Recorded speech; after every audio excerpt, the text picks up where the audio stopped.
Mr. Speaker, I would certainly start by saying I would take the prior speaker's offer and take it very seriously on this side and try to work on legislation that addresses every single point that the gentleman from Lancaster suggested should be dealt with.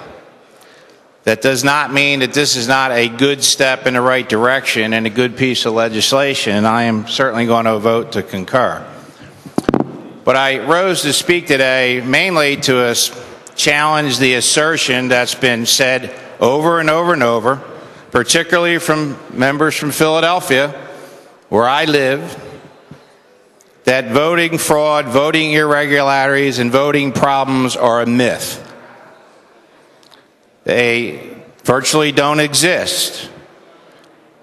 They are non-existent. That's been said over and over and over.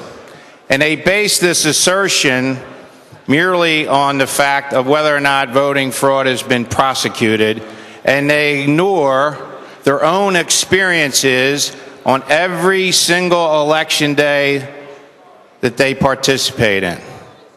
They ignore the complaints that come to them, to their committee people. They ignore calls to the Committee of 70, which happen all day long. They ignore the fact that calls go into the district attorney's office all day long. They ignore calls to 911 and police activity at the polling place. They ignore armed people in fatigue standing outside the polls because it's not prosecuted. Well, prosecutors at every level have their hands full. Whether you're a federal prosecutor, a state prosecutor, a municipal prosecutor, I don't care which party you are, you have other priorities.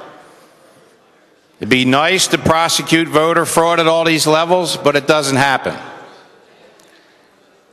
The other thing that was ignored is the fact that one of the largest cases of absentee voter fraud in the history of the United States was not even prosecuted.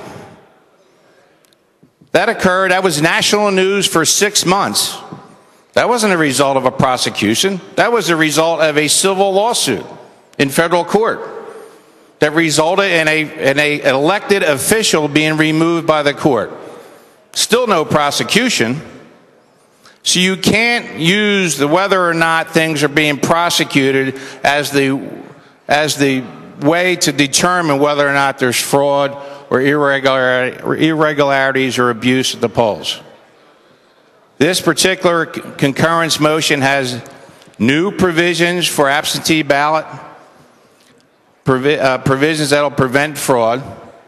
It's a step in the right direction, and it doesn't solve all the problems. And again, I would take all the issues that have been expressed by the speaker before me and say we should address all those. And I would love to have the Committee of 70 and the DA's office and the Philadelphia Police talk about all the irregularities that happen at the polling place every single election, and particularly in primaries, when there's more battles at every level. So this particular voter ID provision is a step in the right direction. I ask for the concurrence, and I'll certainly be willing to engage in every single reform that the prior speaker talked about and making elections fairer in Pennsylvania. Thank you.